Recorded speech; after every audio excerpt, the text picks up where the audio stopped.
Online shopping तो सभी करते हैं, फ्लिपकार्ट से, अमेजोन से, मिंत्रा से और ऐसे कई शॉपिंग ऐप से। और मैक्सिमम लोग उसमें कैश ऑन डिलीवरी का पेमेंट ऑप्शन यूज करते हैं ताकि जब उनका प्रोडक्ट उनके हाथों में आ जाए तभी वो पेमेंट कर सके। Hello everyone, welcome to my channel crime area. This is me Harsh Singh. But problem वहां होती है जहां कैश ऑन डिलीवरी का ऑप्शन अवेलेबल ही ना हो। तो इसी से रिलेटेड एक केस है, आइए समझते हैं। तो ये केस दिल्ली के एक 23 साल की एक लड़की जिसने फेसबुक में अपना शॉपिंग पेज बनाकर कस्टमर को लूटा है। तो इसने अपना फेसबुक पेज महर कलेक्शन के नाम से रखा, जिसमें उसने ब्रांडेड लेडीज सूट को लो रेट्स में सेल करने का सोचा, क्योंकि उसने अपने बिजनेस की ग्रोथ के लिए ये स्टार्ट किया। बट प्रॉब्लम अब शुरू हुई कि एक कस्टमर जब इसके शॉपिंग पेज महर कलेक्शन पे विजिट करता है और ड्रेसेस देखता है और उन ड्रेसेस में से एक ड्रेसेस को सेलेक्ट करता है और ऑर्डर देता है। तो जब पेमेंट की बारी आती है तो कैश ऑन डिलीवरी का ऑप्शन वहां अवेलेबल नहीं होता है। तो उसकी वजह से उसको ऑनलाइन पेमेंट करनी होती है। तो ड्रेस सेलेक्ट करके वो पेमेंट यूपीआई वॉलेट से करती है और उसका बिल अप्रॉक्स 13,500 का बनता है।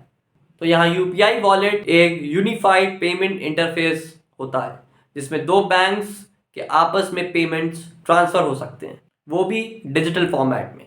इसी प्रोसीजर से वो पेमेंट करती है, बट उसको उसका प्रोडक्ट स्पेसिफाइड डेट में नहीं मिलता। परेशान हो जाती है और उस पेज पे विजिट करती है और उनसे कांटेक्ट करती है, क्योंकि उस पर नंबर भी दिया गया था, बट वहाँ से कोई फ़ोन रिसीव नहीं करता।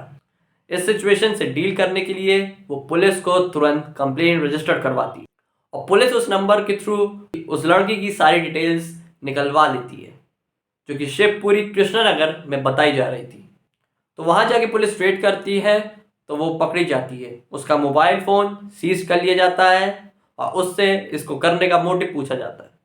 वो बताती है कि वो मैरिड है और उसकी एक बेटी है, बट हस्बैंड से कुछ इश्यूज़ के कारण वो अपने घर वापस दिल्ली में शिफ्ट हो गई थी। बट उसके पास कोई जॉब नहीं थी, इसीलिए उसने ये सब स्टार्ट किया और कस्टमर्स के साथ चीटिंग किया और ये अभी तक 6 कस्टमर्स के साथ फ्रॉड कर चुकी है। तो इसी बेसिस में उसको अरेस्ट कर लिया जाता है। बाकी इस केस में section IT act 66 clause D और सीपीए यानी कंज्यूमर प्रोटेक्शन एक्ट का सेक्शन 89 लगाना चाहिए, जिसमें से आईटी एक्ट का सेक्शन 66 डी बताता है अगर कोई पर्सन किसी भी इलेक्ट्रॉनिक फॉर्म में किसी पर्सन के साथ चीट करता है, वो भी पर्सोनेट करके, मतलब दिखावा करके, होता कुछ और है और बनता कुछ और है। जैसे कि वो लड़की लेडीज सूट सेलर बन रही थी, बट असल में वो एक फ्रॉडेस्टर थी। इसमें पनिशमेंट 1 से 3 साल तक की मिलती है और साथ में फाइन भी देना पड़ सकता है।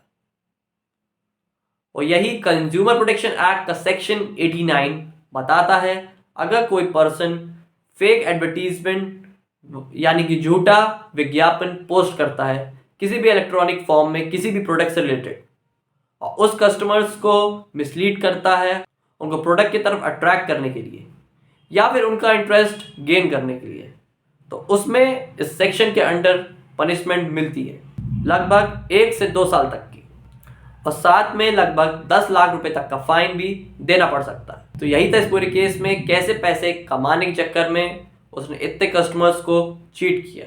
आप लोग भी अगर शॉपिंग करते हैं तो अवेयर रहें कि सारे टर्म्स और कंडीशंस को पढ़ के ही आगे कोई डिसीजन लें, ठीक से क्लैरिफाई करें और फिर तभी प्रोडक्ट लें। माना कि सारे सेलिंग पेजेस ऐसे नहीं होते हैं, तब भी आपका अवेयर रहना बहुत ही ज़्यादा ज़रूरी है। आई होप ये केस आपको अच्छे से समझ आया हो। तो ये थी एक छोटी सी इन्फॉर्मेशन इस केस से रिलेटेड। मिलते हैं नेक्स्ट वीडियो में अपने नए केस के साथ।